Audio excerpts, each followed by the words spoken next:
চলো আসসালামু আলাইকুম, আশা করি সবাই ভালো আছেন। আজকে ব্যাক টু ব্যাক ভিডিওটা শেয়ার করে দেবেন। আমার কিছু বলার নাই, কেন বলার নাই জানেন? এই ঘটনাটা হচ্ছে ঢাকা হাজারীবাগ বউবাজার। ঢাকা হাজারীবাগ বউবাজার ঠিকানাটা আগেই আপনাদেরকে বলে দিলাম। তো কেমনি কি ঘটনাটা হয়েছে সেটা সবকিছু স্টেপ বাই প্রুফ বলে বলতেছি। পাঁচ একটা কথা বলবো না, পাঁচ আট তো আসি না, অথেন্টিক রিয়েল হালাল কথা বলবো। ভালো লাগলে ভিডিওটা শেয়ার করবেন, মানুষ আরো 10-5টা বাবা এরকম দেখে সতর্ক। তো এই মেয়েটির বাবা হচ্ছেন লেগুনা। লেগুনা পেশাদার চালক। লেগুনা পেশাদার চালক। মেয়েটির বাবা, মেয়েটির বাবা নেগুনার পেশাদার চালক। এখন এই বাবাটা হচ্ছে নেশাখোর ছিল। এই মেয়েটির বাবা নেশাখোর ছিল। এই মেয়েটির বাবা নেশাখোর ছিল। তো যাই হোক, সেটা তার ওয়াইফের মুখ দিয়ে আমরা সবকিছু শুনছি বা জানছি বিষয়টা। তো ওনার ওয়াইফ বলতেছে, দেখেন সকালবেলা আমার ওই হাজব্যান্ড আসছিল, আসার পরে আমার সাথে প্রথমে ঝগড়া করছে। ঝগড়া করছে ভালো কথা, রাগ যদি থাকে ওয়াইফের উপরে দুই এক কথা ঝগড়া হয়, তাই বলে সন্তানের উপরে রাগ খাটাইতে হবে বলে? তো তার ওয়াইফের ধারাভাষ্যকার বা তার ওয়াইফের যে মানে কথার ধরনের যেটুকু বুঝতে পারলাম, ওয়াইফের সাথে সেই হাজব্যান্ড ঝগড়া করলো। ঝগড়া করার পর এক পর্যায়ে 5 বছরের শিশু ছিল।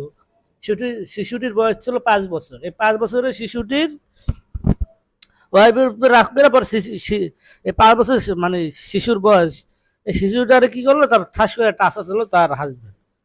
আশা দেওয়ার পর এক পর্যায়ে দেখা গেলো তার রক্তক্ষরণ হলো।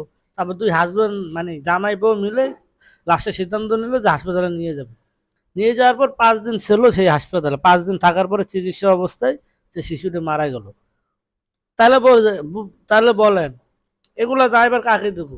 কয়দিন আগে আমরা শুনছি এই সমস্ত 5 বছর শিশুদেরকে ধর্ষণ করতো। এই ধরনের ঘটনাগুলো শুনছি।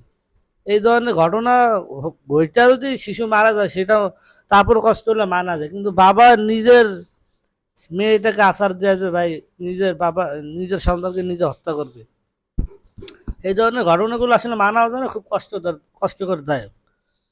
তো জানি না এই ধরনের কি মনে করে সে কাজ করলো, যেহেতু নেশাকর অবস্থা ছিল। আর নেশাকর অবস্থা থাকলে মানুষের কোনো মাথা কাজ করে না এবং সে উল্টো পাল্টা একটা না একটা অঘটন ঘটাই বেলায়। তো এই সমস্ত সতর্ক, যে এই সমস্ত কিছু বাবাদের উদ্দেশ্যে আজকে আমার ভিডিওটা মেসেজ দেওয়ার। তো যারা নেশাখোর আছেন, যারা রেগুলার চালান লেগুনান, মানে লেগুলা বলতে কি গাড়ি, যারা গাড়ি ঘোড়া চালান, এই গাড়ি ঘোড়া চালানোর মধ্যে অনেক নেশাখোর বাবা আছেন। তাদেরও সন্তান থাকে 5 বছর 4 বছর। তো যাই হোক, ঝগড়া কাজে যাই হোক ভাই, কখনো সন্তানের উপরে রাগ দেখাবেন না এবং সন্তানকে আশারও দেবেন। খালি হলে কার কার খালি হয়েছে? আপনার বুক খালি হয়েছে। সেগুলো আমরা বাংলাদেশে কাদের কাছে বিচার দেবো? কোনো বিচার দেওয়ার তো ওয়ে নাই। তার সন্তানকে সে হত্যা করছে, না আপনার আমার কোনো হাত নাই। তো এইগুলো বিষয়গুলো মানা যায় না। এগুলো কার কাছে বলবো? মানে আমি বললাম না, বাংলাদেশে যা মানে বর্তমানে বাংলাদেশে যে পরিমাণে অঘটন ঘটতেছে, যেমন দুর্ঘটনা, যেমন দর্শন, যেমন আহাজারি, তেমন একের পর এক মহাসড়কের দুর্ঘটনা। মানে এগুলো রোগ প্রতিরোধ মানে কার কাছে বললে এগুলা মানে সমাধান হবে আমি জানি না, কমেন্ট করে আপনারা জানান।